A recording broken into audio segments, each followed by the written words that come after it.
Former president and now convicted felon Donald Trump is insisting he did nothing wrong after a New York jury found him guilty on all charges in his so-called hush money trial. He is now the first former president to be convicted of a crime. CBS's Michael George reports from outside Trump Tower, where the presumptive GOP presidential nominee spoke earlier this morning.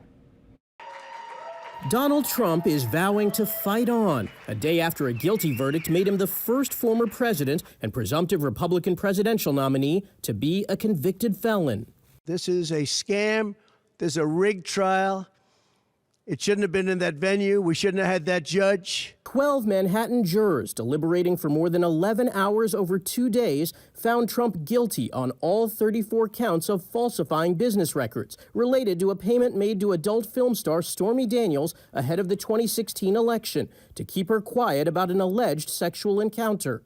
The only voice that matters is the voice of the jury, and the jury has spoken.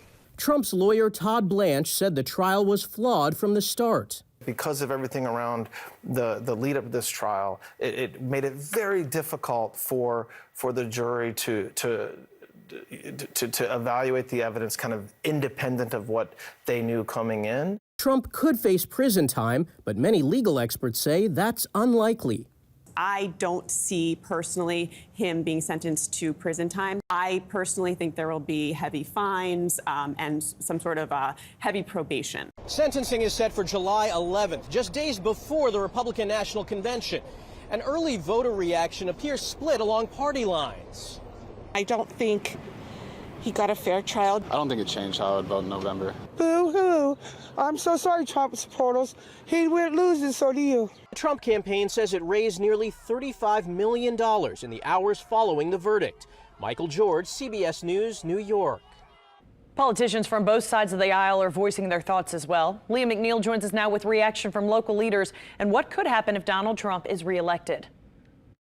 Well, Leslie, there are some very strong reactions from both sides of the aisle. Those opinions are split along party lines, which is no surprise here. Majority Leader Steve Scalise put a statement on X saying voters will settle this in November. He went on to say the verdict was a defeat for Americans who believe justice is blind. While Congressman Troy Carter sent this message out on X as well, he said, while this is a sad moment in American history, no one is above the law. A Manhattan jury decided there was enough evidence to convict the former president on all charges. Of the 34 charges, all are felonies in New York, which carries a maximum sentence of 4 years in prison and a $5,000 fine for each charge. Even with the guilty verdict stemming from those felony charges, Trump can still run for president and can be president if elected again, even from a jail cell. These are state charges, and so there's nothing that the president can do to pardon himself from state charges. So regardless of the sentencing, if it's jail time or not, he'll still have to face the facts that he's a convicted criminal in the state of New York. While President Biden did not comment directly on the conviction, he did post this on X with a donation link to his re-election campaign. It said there's only one way to keep Donald Trump out of the Oval Office, and that's at the ballot box. Right now, the judge overseeing this hush money trial has sentencing set for July 11th, which is 4 days before the Republican National Convention. It is expected that Trump's lawyers will try to appeal and request a new sentencing, so we will keep you up to date with what comes out of this. Leslie.